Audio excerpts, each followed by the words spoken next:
হরে কৃষ্ণ, রাধে রাধে।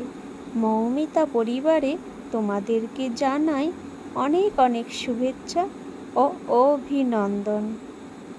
আজকের আলোচ্য বিষয়টি হচ্ছে ভগবান শ্রীকৃষ্ণের বাঁশির মাহাত্ম্য। শ্রোতা বন্ধুরা, সকলেই একটু মনোযোগ সহকারে শ্রবণ করো, তোমাদের অনেক ভালো লাগবে।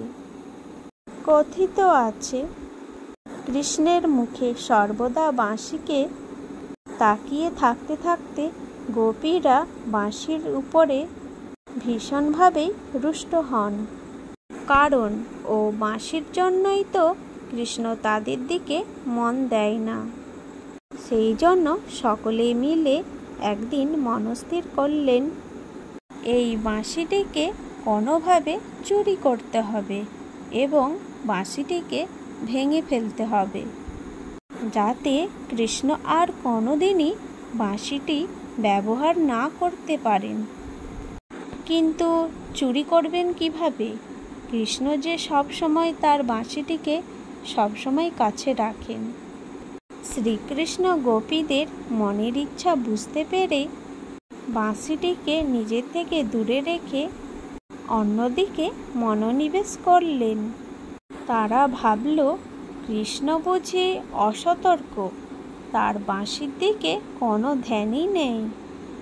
সেই সুযোগে চুপি চুপি বাঁশিটিকে তারা চুরি করলেন। গোপীদের মনের উৎফুল্লতা দেখে শ্রীকৃষ্ণের হৃদয়ে আনন্দের সঞ্চার করল। তার বহিঃপ্রকাশ ঠোঁটের কোণে ফুটে উঠল। ভগবান এমনই করুণাময়, এমনই ভক্তপ্রেমী। ভক্তের আনন্দে যেমন প্রসন্ন হন, তেমন ভক্তের কষ্টে উদ্বেলিত হন। ভক্তের মনোবাঞ্ছনা ঠিক পূরণ করেন। গোপীরা আনন্দে বলাবলি করতে লাগলো, প্রথম কাজটি সফল হয়েছে এবং দ্বিতীয় কাজটিও এক্ষুনি সেরে ফেলতে হবে। যেই না বাঁশিটিকে ভাঙতে যাবে, অমনি বাঁশিটি আর্তনাদ করে উঠল, এভাবে আমাকে আপনারা কৃষ্ণের সান্নিধ্য থেকে বঞ্চিত করলেন কেন? গোপীরা হতবাক হয়ে বললেন, তুমিই আমাদের কষ্টের কারণ, আর তুমিই আমাদের হতাশারও কারণ। তোমার এমন কি গুণ আছে যে তুমি কৃষ্ণের হাতে হাতে ফেরো আর তার সান্নিধ্য উপভোগ করো? এই বাঁশি গোপীদের মনের অবস্থা বুঝে মৃদু হেসে বলল, গুণের কথা ছেড়েই দিন, আমার তো কোনো অস্তিত্বই নেই, কারণ আমার ভেতরে যে শ্বাস ছিল তা বের করে ফেলে দেওয়া হয়েছে। ফলে এখন আমার নিজস্ব কোনো সত্তাই নেই। আমার গোটা শরীরটাই ফোঁপড়া এবং ফাঁপা। আমার যা কিছু সব তার। আমার নিজের কোনো সুরও নেই, তানও নেই। কৃষ্ণের সুর, কৃষ্ণের তানই আমার সুর। তিনি যেভাবে আমাকে বাজান, আমি সেভাবেই বাজি। শরণাগতকে তিনি কখনোই পরিত্যাগ করেন না।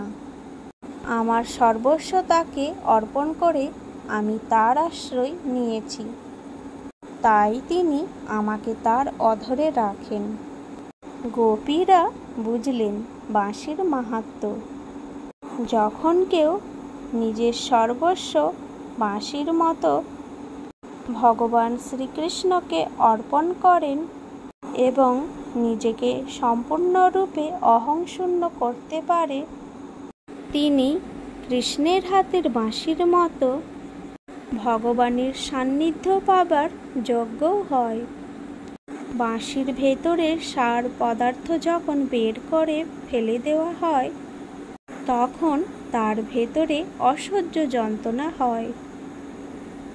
অহংকার, অভিমান ত্যাগ করা সত্যি খুবই কঠিন, কিন্তু যদি নির্মমভাবে নিজেকে অহংশূন্য করা যায়, তখনই আমরা তার হাতের যন্ত্র হতে পারি।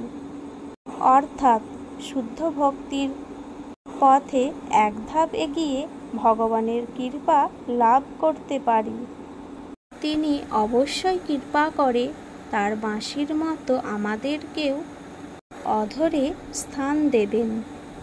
হরে কৃষ্ণ, রাধে রাধে। আজকের এই ভিডিওটি এই পর্যন্তই থাকলো। সকলেই ভালো থেকো এবং সুস্থ থেকো, আর প্রেম সে বলো রাধে রাধে।